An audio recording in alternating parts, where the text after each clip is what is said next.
folks, welcome back to Vlogging with Mark.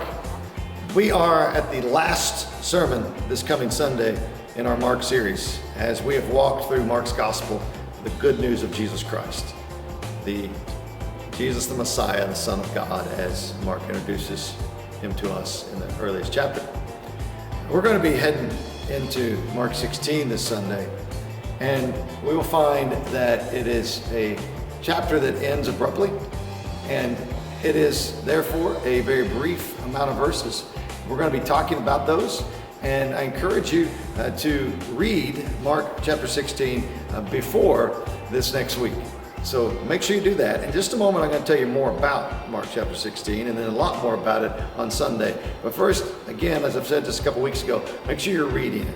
And we're going to be going into another series after this. But before we do, let's make sure we finish Mark strong.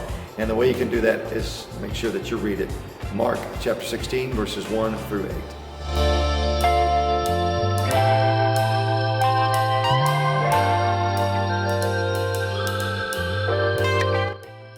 As we look at Mark chapter 16, we find a very brief chapter, this concluding chapter to Mark's gospel. As I mentioned just a moment ago, we understand that most biblical scholars believe, as is indicated in most of your Bibles, that verse 8 is the final verse of the original writing of Mark.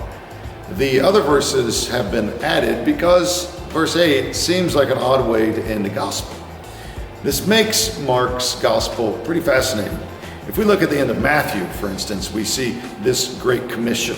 Jesus ends the gospel with this wonderful commission of going and telling people the story of the gospel.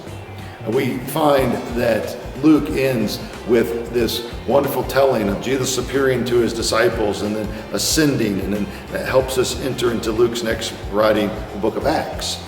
And then we think of John, and John ends with this wonderful story where Jesus is at the beach and he's eating fish, and Peter finds out who Jesus is. That's Jesus around the fire. He dives in, swims to Jesus. The other disciples come, shares some fish, and then Jesus reinstates Peter, and we have this wonderful story that wraps up the Gospel of John. Mark, however, kind of ends with a comma. It's chapter 16, verse 8, and the way you find the gospel ending is women have seen that Jesus is alive, and they are trembling and afraid and say nothing to anyone. Now, let me remind you, we've been preaching through Mark and talking about the gospel, which is good news. By nature, good news needs to be shared.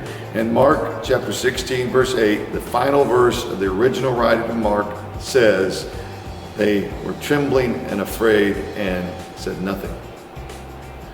We're going to talk Sunday about why that is. What can we hear from Mark in the interesting way he concludes his gospel?